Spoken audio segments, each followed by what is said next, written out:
Hi everyone!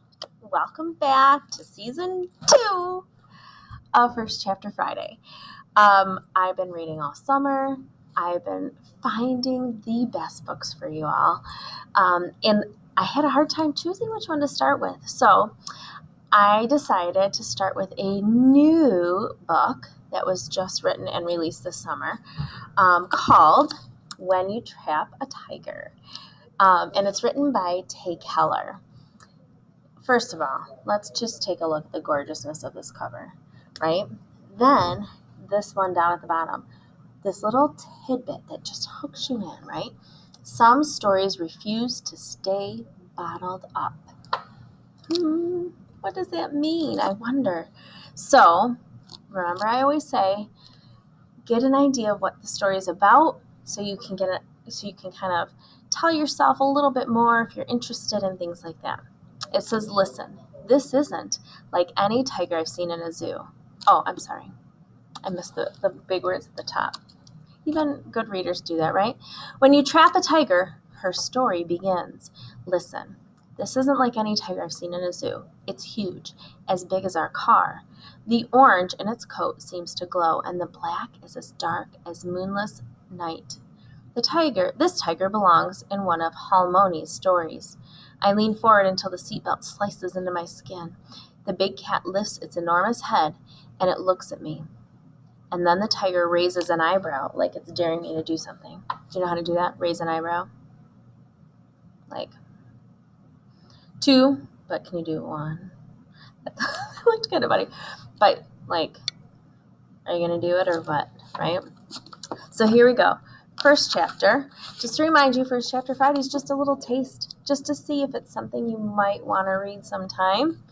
So I will read just chapter 1 of When You Trap a Tiger.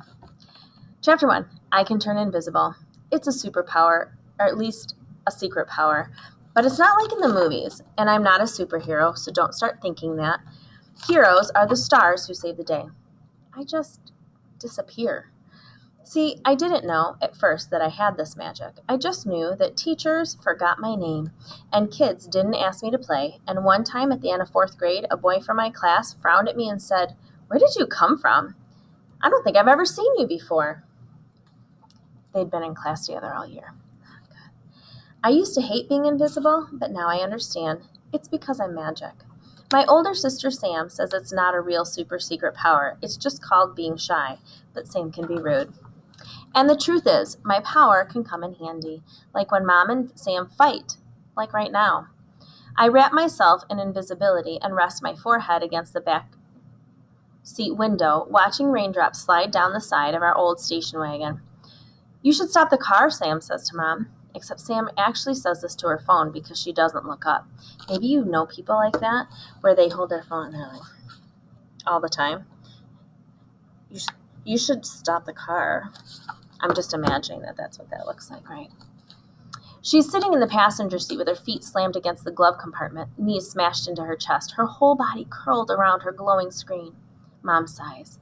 Oh, please, we don't need to stop. It's just a little rain. But she ticks the windshield wipers up a notch and taps the brakes until we're going slow. The rain started as soon as we entered Washington State, and it only gets worse as our car inches past the hand-painted Welcome to Sunbeam sign. Welcome to Halmoni's town, a town of nonstop rain, its name like an inside joke. Sam smacks her black-painted lips. K. That's all, just one letter. She taps her screen, sending bubbles of words and emojis to all her friends back home. I wonder what she's saying in those messages. Sometimes when I let myself, I imagine she's writing to me. Sam, can you at least try to have a good attitude about this? Mom shoves her glasses up on her nose with too much force, like her glasses just insulted her and it's personal. How can you even ask me that? Sam looks up from her phone, finally, so she can glare at Mom. This is how it always starts. Their fights are loud and explosive. They burn each other up. It's safer to keep quiet. I press my fingertip against the rain-splattered window and draw a line between the drops, like I'm connecting the dots. My eyelids go heavy. I'm so used to the fighting that it's practically a lullaby. But, you realize that you're basically the worst, right? This is actually not okay. Sam, Mom is all edges, shoulders stiff, every muscle tense. I hold my breath and think, invisible, invisible, invisible, invisible. No, seriously, Sam continues, just because you randomly decided that you wanted to see Halmoni more, that doesn't mean we want to uproot our entire lives. I had plans this summer, not that you care. You didn't even give us fair warning.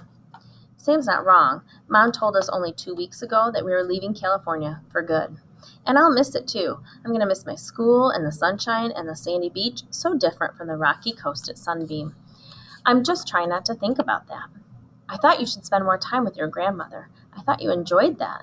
Mom's tone is clipped. The rain has gotten heavier and it sucks up her focus. Her fingers white-knuckle the steering wheel. None of us like the idea of driving in this weather, not after Dad died.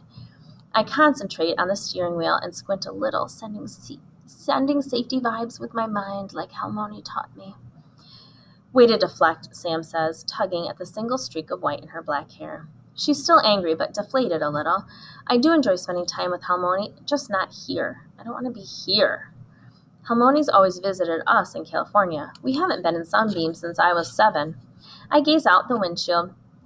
The landscape that slips by is peaceful.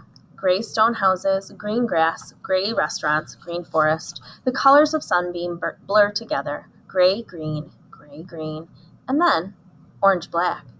I sit up, trying to make sense of the new colors. There's a creature lying on the road ahead. It's a giant cat, with its head resting on its paws. No, not just a giant cat, a tiger. The tiger lifts its head as we approach. It must have escaped from a circus or a zoo or something, and it must be hurt. Why else would it be lying out here in the rain? An instinctive kind of fear twists in my stomach, making me carsick. But it doesn't matter. If an animal's hurt, we have to do something. Mom, I interrupt their fight, scooting forward. I think, there's... Now a little closer, the tiger doesn't look hurt. It yawns. I'm imagining a lazy yawn of a tiger. It yawns, revealing sharp, 2 white teeth. And then it stands, one claw, one paw at a time. Girls, Mom says, voice tense, tired. Her annoyance with Sam rarely bleeds onto me, but after driving for 8 hours, Mom can't contain it. Both of you, please, I need to focus on driving for a moment. I bite the inside of my cheek. This doesn't make sense. Mom must notice the giant cat, but maybe she's too distracted by Sam. Mom, I murmur, waiting for her to hit the brakes. She doesn't. Sometimes the problem with my invisibility is that it takes a little while for it to wear off, and it takes a little while for people to see me and hear me and listen. Listen, this isn't like any tiger I've seen in a zoo. It's huge, as big as our car. The orange in its coat glows, and the black is as dark as moonless night. This tiger belongs in one of Halmoni's stories. I lean forward until the seatbelt slices into my skin. Somehow Sam and Mom continue to bicker, but their words become a low hum because I'm only focused on the tiger lifts its enormous head. And it looks at me. It sees me. The big cat raises an eyebrow like it's daring me to do something.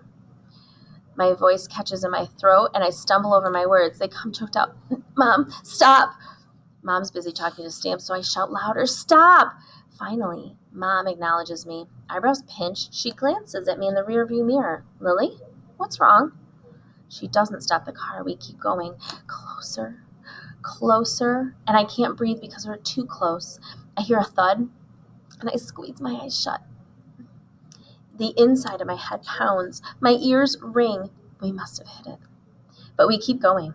When I open my eyes, I see Sam, arms folded across her chest, phone resting by her feet. It died, she announces. My pulse is a wild beast as I scan the road, searching for horrors I don't want to see. Nothing's there. Mom's jaw tightens. Sam, please don't throw your expensive phone around. I stare at them confused. If the thud was just her phone hitting the floor, I twist to look for the tiger. But all I see is rain and road. The tiger disappeared. Lily, Mom says, slowing the car even more. Are you feeling sick? Do you need me to pull over? I flick my eyes across the road one more time, but nothing. No, never mind, I say. She smiles relieved. I'm never difficult. I make things easy. Hang in there. We'll be at Halmoni soon. I nod, trying to act normal. Casual. Even though my heart is jump dancing, I can't tell Mom about this. She'd ask if I'm dehydrated or if I have a fever. And maybe I do. I press my palm to my forehead, but I can't tell. I guess it's possible that I'm getting sick, or maybe I just fell asleep for a moment. Really, there's no way I saw a giant tiger appear and disappear in the middle of the road. I shake my head, regardless of whether the tiger was real or I dreamed it or I'm losing my mind. I need to tell Halmoni. She will listen. She will help. She will know what to do. The next chapter starts with a sentence that will tell us a little bit more about this family. And so I'm going to read that because it's kind of giving us another little glimpse of the characters, which is really important in this story. So chapter 2 starts with, Halmoni's stories all start the same way, with the Korean version of Once Upon a Time. So the Korean version of Once Upon a Time starts like this. Long, long ago, when Tiger walked like man. So we find out at the beginning of chapter 2 that this family has a Korean background. And Halmoni, can you guess who Halmoni is to them? It's Mom's mom, right? So Halmoni is the Korean word for grandmother. And you find that out later in the book. One of the reasons I love this book is the story. It is fantastical. There's adventure, there's action, there's things happening all the time. But at the heart of it is this character that's telling the story, the narrator, right? You find out more about her. You already know that she's shy and she feels invisible, right? From the first chapter. You're going to find out even more about her as you read through the book. When You Trap a Tiger is a great book and a great first chapter Friday for the first season 2 for this year. So get out there and get reading and have a great day, everyone.